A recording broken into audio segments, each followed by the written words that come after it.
उप मुख्यमंत्री देवेंद्र फडणवीस यहाँ पर एमएनएस प्रमुख राज ठाकरे से मिलने आए थे। लगभग 1.5 घंटे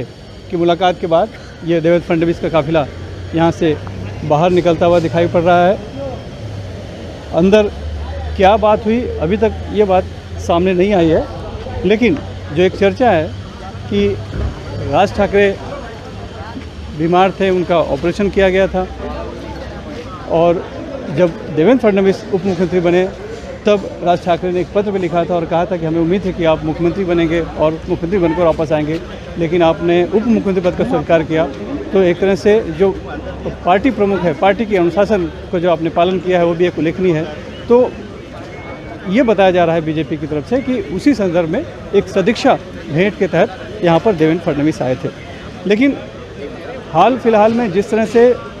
महाराष्ट्र का राजनीतिक समीकरण बदला है और शिवसेना में बगावत हुई और एकनाथ शिंदे को मुख्यमंत्री पद मिला और ये कहीं ना कहीं ये बात उभर कर आई कि इस सबके पीछे बीजेपी है और बीजेपी ने एक तरह से शिवसेना माइनस ठाकरे परिवार करने की कोशिश की है। ये चर्चा है कि उसी रणनीति के तहत ये भी कदम है और बीजेपी दरअसल चाहती है कि जो राज ठाकरे हैं उनके बेटे अमित ठाकरे को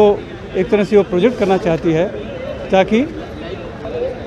उद्धव ठाकरे परिवार को कहीं ना कहीं और भी एक तरह से कहा जाए तो उनको झटका देने की कोशिश की जाए और इसी के तहत ये मुलाकात हुई थी। और चूंकि सरकार इस समय एकनाथ शिंदे और देवेंद्र फडणवीस की सरकार है यहाँ पर, तो उसमें कहीं ना कहीं एमएनएस के मात्र एक विधायक है, लेकिन उन्होंने जिस तरह से समर्थन दिया था उसको लेकर हो सकता है कि अगला जो मंत्रिमंडल बनेगा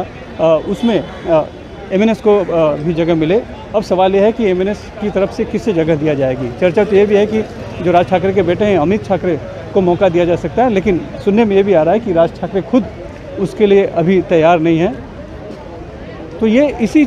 के इर्द गिर्द पूरी यहाँ पर चर्चा हुई है, मंत्रणा हुई है। अभी कुछ देर के बाद शायद तस्वीर साफ होगी, लेकिन इतना जरूर है कि ये मुलाकात जिस तरह से बताई जा रही है कि सिर्फ एक सदिच्छा भेंट है, क्योंकि राज ठाकरे का ऑपरेशन हुआ था और उन्होंने एक मार्मिक पत्र लिखा था उसको लेकर, लेकिन ये मुलाकात सिर्फ एक सदिच्छा भेंट नहीं बल्कि एक राजनीतिक मुलाकात है जिसका कि का मर्म जो है वो बहुत आगे तक, भविष्य तक जुड़ा हुआ है। और जो भी आज चर्चा हुई होगी, जो भी आज बात हुई है, उसका असर जो है आगे वाले राजनीति पर जरूर दिखाई पड़ेगा।